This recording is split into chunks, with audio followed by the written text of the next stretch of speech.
Buenas noches. Gracias por visitar este canal.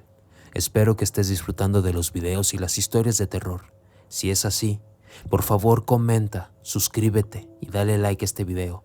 Me ayudas mucho compartiendo este contenido con personas que tengan el gusto por escuchar historias como estas. Sin más, te dejo con estas dos historias. Disfrútalas.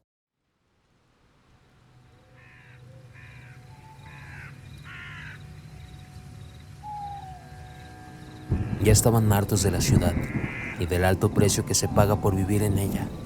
Estrés, ruido, contaminación, falta de tiempo, inseguridad y una larga lista de motivos que se fueron acumulando con el paso de los años. Sofía y Jorge sentían que ya no podían seguir enganchados a esa rutina interminable de pretender ser lo que no eran, de desear lo que no necesitaban, ni de vivir inmersos en lo que más aborrecían. Con los hijos ya casados, los pretextos que esgrimaron durante mucho tiempo para permanecer en la ciudad ya se habían esfumado. Así que, finalmente les llegó el día en que tomaron la decisión de vender todo e irse a vivir al lugar de sus sueños. Compraron una cabaña en una zona boscosa alejada de cualquier cosa que oliera a civilización y comodidad excesiva. El pueblo más cercano a la cabaña estaba a 30 minutos manejando y la ciudad a más de 5 horas. No tenían acceso a ninguno de los distractores comunes del mundo moderno, como el internet o la televisión, pero tampoco era que estuvieran completamente aislados. En la zona había otras cabañas que se encontraban a una corta distancia caminando.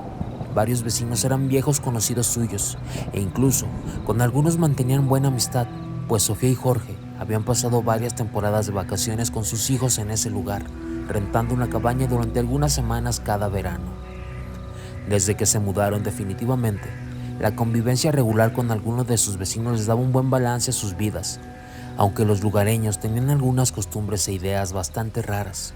Por ejemplo, solían reunirse 2 o 3 veces por semana para conversar y jugar juegos de mesa en la casa de alguno de ellos, misma que iban turnando.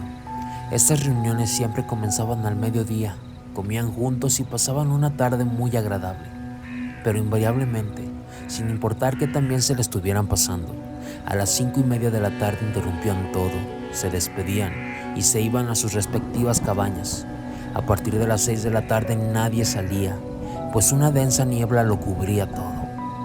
A Sofía y Jorge les daba risa ver cómo sus vecinos hablaban de la niebla, como si esta fuera alguna especie de monstruo.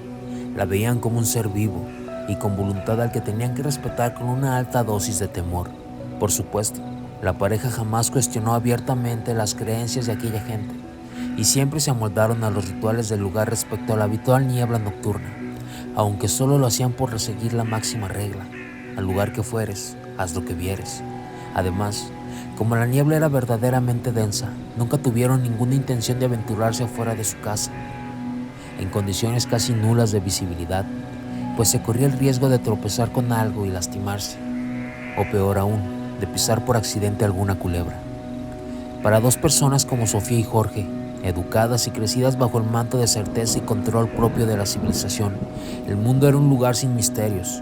Estaban convencidos de que todo lo que se decía sobre la niebla era simplemente un asunto inventado por las mentes de aquella gente ignorante, que se atemorizaba al darle crédito a leyendas populares y al pensar que la naturaleza era misteriosa y estaba llena de entidades mágicas.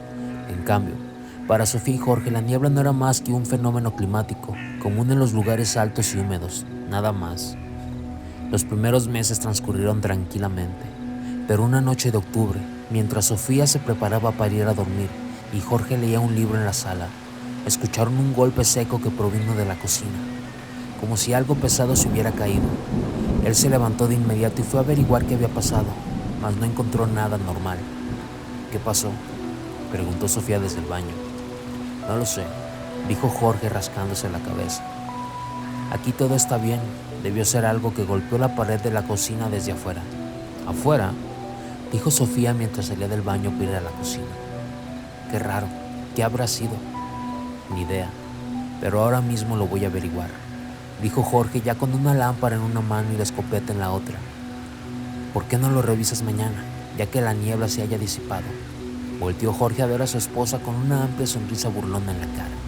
¿Ya te convencieron los vecinos con sus cuentos de la niebla endiablada?, dijo en el mismo tono que se usa para asustar a un niño. No, ¿cómo crees?, dijo ella a la defensiva. Pero qué necesidad hay de que salgas ahora mismo, que no se ve casi nada. Y quedarme con la duda toda la noche, imaginando cosas y sin poder dormir. Nada, ahora mismo veo qué pasó y ya mañana arreglo lo que haya que arreglar. Jorge salió de la cabaña, alumbrando la espesa blancura con su lámpara. Sofía vio cómo la figura de su esposo desapareció tan pronto traspasó el marco de la puerta. La niebla conservó por unos momentos la luminiscencia de la lámpara, pero a los pocos segundos desapareció. Una negrura absoluta cayó al instante, más allá de la frontera delimitada por el marco de la puerta. «¿Gordo?», gritó con todas sus fuerzas. No hubo respuesta. Sofía volvió a gritar, ahora casi desgañitándose. Pero esa niebla era como un gran pedazo de hula espuma que se tragaba sus gritos, recibiendo como una única respuesta un silencio hueco. Corrió a buscar otra lámpara. Con mucho cuidado y sin soltarse del marco de la puerta, se metió a la niebla gritando el nombre de su esposo con palabras que se ahogaban tan pronto salían de su boca. Trató de avanzar un poco en medio de aquel ambiente de nula visibilidad, y con una lámpara que solo hacía brillar la blancura de su entorno más inmediato, un paso en falso hizo que se soltara del marco de la puerta de la cabaña. Cuando trató de asirse, nuevamente ya no había nada. Desesperada, se movió hacia donde debería estar la cabaña, con un nudo que le comenzó a estrangular el estómago. Se dio cuenta que no había nada.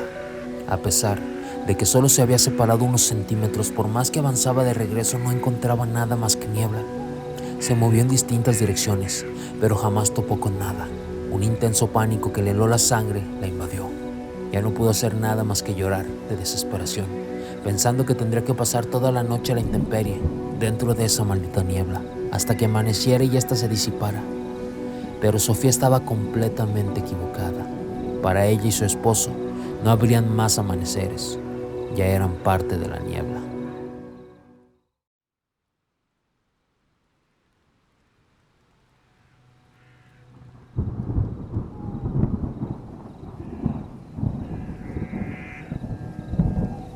Vicente era una de esas personas que jamás evadía responsabilidades, ni procrastinaba sus deberes.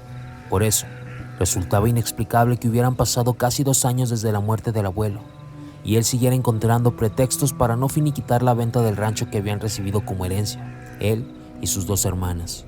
Pero Vicente, por más que le daba vueltas, no encontraba una explicación para su inusual comportamiento. Lo que sí tenía muy claro era que desde el día en que lo llamaron para avisarle de la muerte de su abuelo y de la consecuente herencia del rancho La Encrucijada, una sensación de temor había estado creciendo en su interior.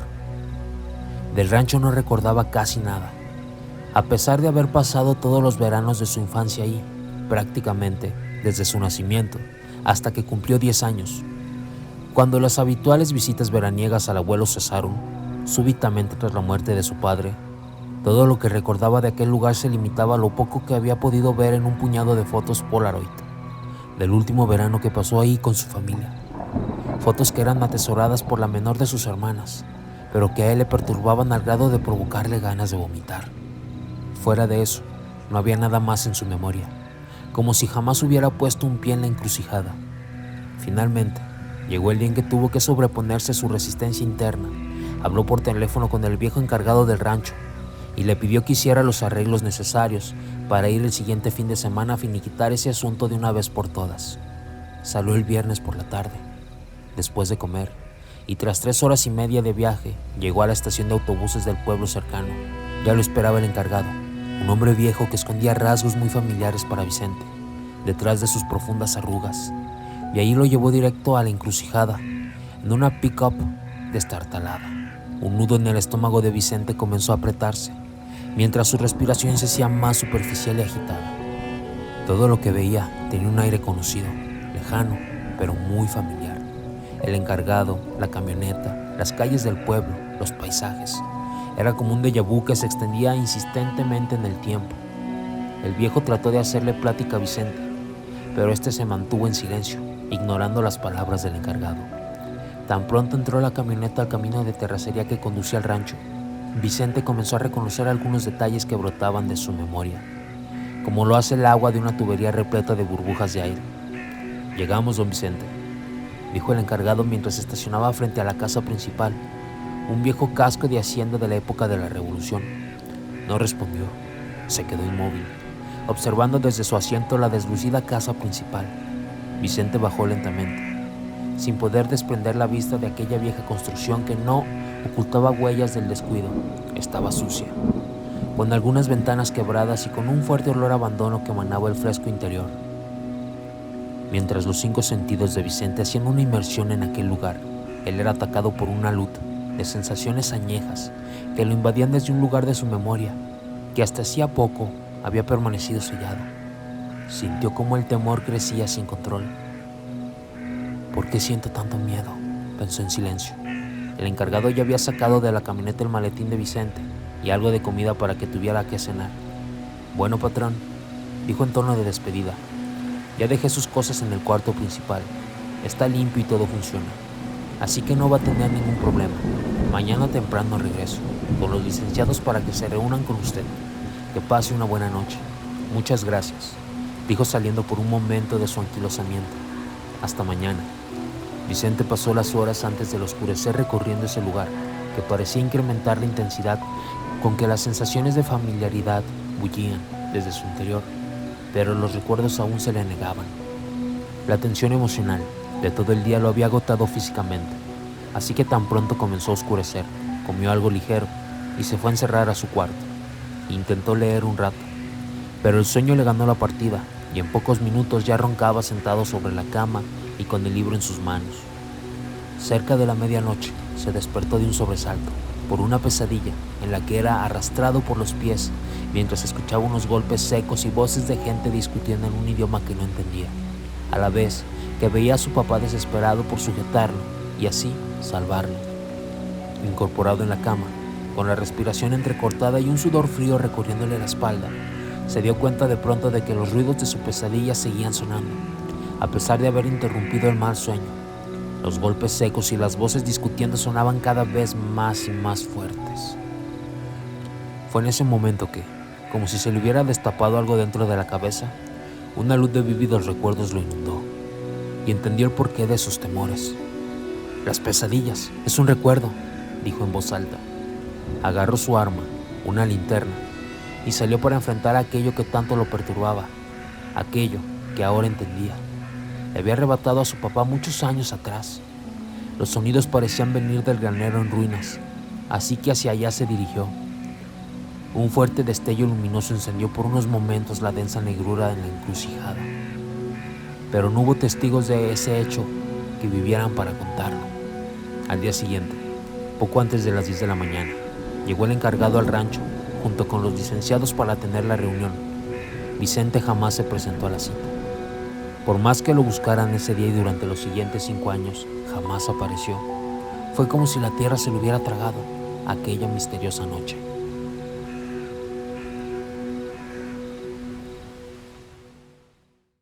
Gracias por llegar al final de este video. Si tienes historias que quieres compartir, por favor envíalas al Facebook que está aquí abajo en la descripción. Sin más me despido y que tengas buenas pesadillas.